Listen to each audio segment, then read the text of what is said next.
Vous savez les femmes, salut à vous, j'espère que vous allez super bien. Voilà, si vous êtes nouveau sur mes plateformes, je vous souhaite la bienvenue. Welcome to my house.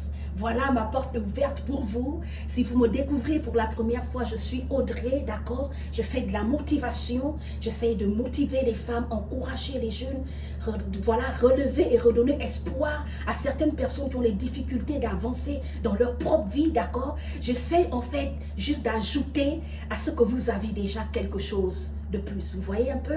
À ce que vous connaissez, je viens juste ajouter un peu de ce que moi aussi j'ai. Et c'est ce qui fait l'unité et la puissance de la femme que nous sommes aujourd'hui. D'accord? Parce que quelque part, quelqu'un a dit, l'unité fait la force. Alors si vous êtes là aujourd'hui, je veux parler de la femme. Comment devenir une femme à 3 dimensions? C'est quoi une femme à 3 dimensions? La première, la femme à 3 dimensions, elle est celle qui se construit, d'accord? Et qui se développe sur le plan spirituel. Une femme qui veut aller loin dans la vie, qui veut garder un certain cap, une certaine stabilité, un équilibre sur le plan émotionnel, psychologique, moral, sur le plan spirituel, sur le plan dans tous les aspects de ta vie. Quand tu veux être une femme forte et puissante sur cette terre, ne joue pas avec ta vie spirituelle, ma soeur. Peu importe les coups que la vie peut te donner, maman. Peu importe les situations de la vie, peu importe ce que la vie peut t'arracher, peu importe ce que l'ennemi veut te faire vivre, ne joue jamais avec ta vie spirituelle, parce que tout ce que tu vas construire dans ta vie, ce qui va maintenir ça, ce qui va te permettre de rester une femme stable et équilibrée, c'est la puissance, d'accord, et le sérieux que tu donnes à ta vie spirituelle. Beaucoup de femmes aujourd'hui ont perdu des entreprises, elles ont perdu des opportunités, elles vacillent avec leur vie. Beaucoup de femmes n'arrivent pas à se stabiliser, à trouver la voie, parce qu'elles ne prennent pas leur vie spirituelle au sérieux.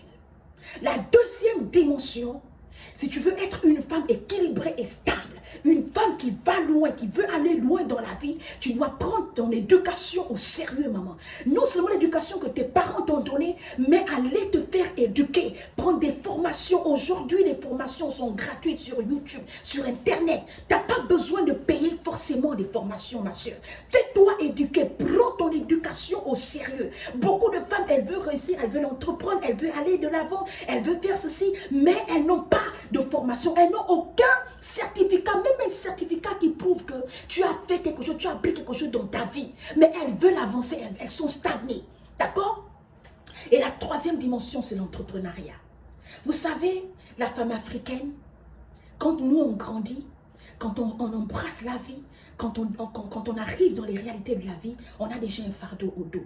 Parfois, tu as la famille sur toi, tu as papa et maman que tu dois soutenir. Parfois, tu as des frères et sœurs que tu dois soutenir. Parfois, tu as déjà eu des enfants. Parce que la femme africaine, quand elle embrasse la sexualité, elle commence à avoir un enfant, 2 enfants. Beaucoup de femmes ont l'âge de 17 ans, 15 ans, 16 ans, jusqu'à l'âge de 30 ans. Sur une échelle de 10 femmes africaines, il y a au moins 8 femmes qui ont déjà un enfant avant de réussir sa vie.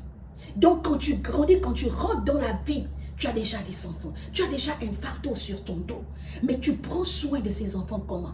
Et ce qui fait qu'elles sont déséquilibrées parce qu'elles n'arrivent pas, d'accord, à concorder toutes ces situations, la famille qui est sur toi, tes enfants, toi-même ta vie, d'accord, tes rêves, parfois tout reste stagné parce que tu ne sais pas comment décoller. Et pour décoller, maman, il faut que tu prennes des formations, il faut que tu te fasses éduquer, il faut que tu réussisses, il faut que tu avances. Mais il faut que tu entreprennes. Parce que pendant que tu es en train de te faire éduquer, comment tu payes ton école? C'est pour ça que certains, nous sommes des esclaves des hommes. Parce qu'on veut que c'est l'homme qui paye l'école. Et quand l'homme là t'abandonne, tu changes, tu vas chez un autre. Parfois, tu ne termines même pas les études là parce qu'il t'a déjà bombardé les enfants. Il t'a déjà pompé les enfants. Voyez un peu le truc, ma soeur. Une femme africaine, tu es étudiante, tu es élève, tu es adulte, tu es docteur, tu es avocate, tu es ceci, mais tu dois toujours entreprendre. Qu'est-ce que l'entrepreneuriat vient faire? Ça vient ajouter un plus dans tes finances. Ça, ce qui fait que si par exemple tu es enseignante, d'accord, tu es infirmière, le salaire que tu gagnes, avec ce que tu gagnes dans l'entrepreneuriat, quand tu joins toutes ces finances-là, tu peux non seulement toi-même t'en sortir et aussi aider les autres. Mais pour être solide, pour être équilibré, pour réussir dans tout ce que tu fais, la source, le fondement de la stabilité de la vie d'une femme, c'est la vie spirituelle. Vous savez, il y a ceux qui respectent ça, ce sont les musulmans. Les musulmans, avant de voyager, ils font des sacrifices. Avant de se marier, ils font des sacrifices. Avant de commencer une entreprise, ils font des sacrifices. Avant de faire quoi que ce soit, dans chaque step de leur vie, chaque level de leur vie, chaque niveau de leur vie, ils font des sacrifices. Il n'y a que des chrétiens qui ne respectent pas certaines choses. Tu ne peux pas avancer dans ta vie, ma soeur. Et tu ne prends pas ta vie spirituelle au sérieux.